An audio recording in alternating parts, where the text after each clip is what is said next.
We provide you the platform to turn your dreams into reality. Give wings to your aspirations with KR Mangalam University. नमस्कार दोस्तों, अब देख रहे हैं जागरण जोश और मैं हूं आपके साथ सिमरन राजपाल। आज हम बात करेंगे लद्दाख के लिए यूनियन गवर्नमेंट द्वारा नोटिफाई किए गए नए रूल्स के लिए, जो स्ट्रेटेजिक रीजन के इंटरेस्ट को सेफगार्ड करने के लिए एक बड़ा कदम है। 3 जून 2025 को सरकार ने लोकल्स के लिए गवर्नमेंट जॉब्स में रिजर्वेशन, डोमिसाइल स्टेटस के लिए 15 साल की रेजिडेंसी रिक्वायरमेंट, हिल काउंसिल्स में विमेन के लिए 1/3 सीट्स और 5 ऑफिशियल लैंग्वेजेस को अप्रूव किया है।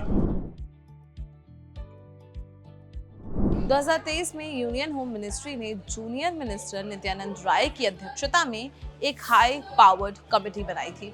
इस कमेटी का मकसद लद्दाख की यूनिक कल्चर को प्रोटेक्ट करने की तरीकों पर चर्चा करना था, उसकी लोकेशन और स्ट्रेटेजिक इंपॉर्टेंस को देखते हुए। इस पैनल में एपेक्स बॉडी लेह और कारगिल डेमोक्रेटिक अलायंस के मेंबर्स शामिल थे, जिन्होंने लैंड और एम्प्लॉयमेंट के protection, Ladakh autonomous hill development councils of Leh and Kargil के एम्पावरमेंट और अन्य कॉन्स्टिट्यूशनल सेफगार्ड्स पर विचार विमर्श किया। Ladakh civil services decentralisation and recruitment amendment regulation को मिनिस्ट्री और लद्दाखी रिप्रेजेंटेटिव्स के बीच 27 मई को हुई मीटिंग के कुछ दिन बाद नोटिफाई किया गया। एक ऑफिशियल ने बताया कि इसमें डोमिसाइल की डेफिनेशन ये है कि जो व्यक्ति यूनियन टेरिटरी में 15 साल से रह रहा है, 7 साल तक पढ़ाई की है और लद्दाख में 10वीं या 12वीं के एग्जाम्स दिए हैं, वो जॉब्स के लिए डोमिसाइल माने जाएंगे। इसका मतलब है कि जम्मू और कश्मीर के 2019 में 2 यूनियन टेरिटरीज में बाइफरकेट होने के बाद लद्दाख में सेटल हुए कोई भी आउटसाइडर 2034 में डोमिसाइल स्टेटस के लिए एलिजिबल हो जाएंगे। इससे पहले जम्मू और कश्मीर के लिए भी मई 2020 में एक सिमिलर पॉलिसी अनाउंस की गई थी। Union territory of Ladakh reservation amendment regulation भी मंगलवार को नोटिफाई किया गया।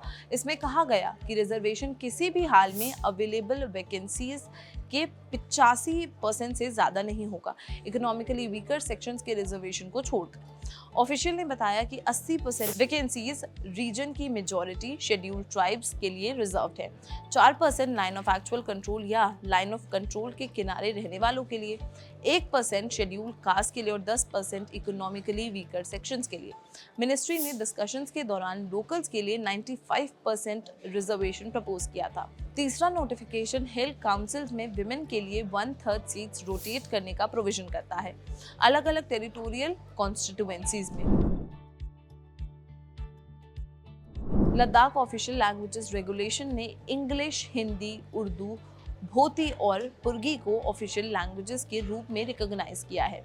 इसमें ये भी कहा गया है कि administrator shell make special efforts for the promotion and development of native languages of Ladakh, जो कि हैं शीना, ब्रॉक्सकात, बाल्टी and Ladakhi. High powered panel meetings में पार्टिसिपेट करने वाले कारगिल के लीडर सज्जद कारगिली ने एक नोटिफिकेशन को एक पॉजिटिव स्टेप बताया।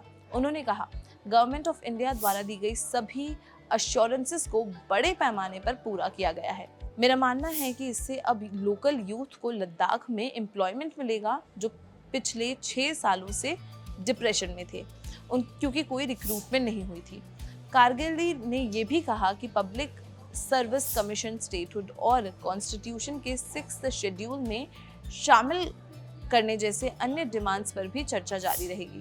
फरवरी 2024 में हजारों लोगों ने दिल्ली, लेह और लद्दाख के अन्य हिस्सों में स्टेटहुड और 6th शेड्यूल के अंतर्गत सेफगार्ड्स की मांग करते हुए प्रोटेस्ट किया था।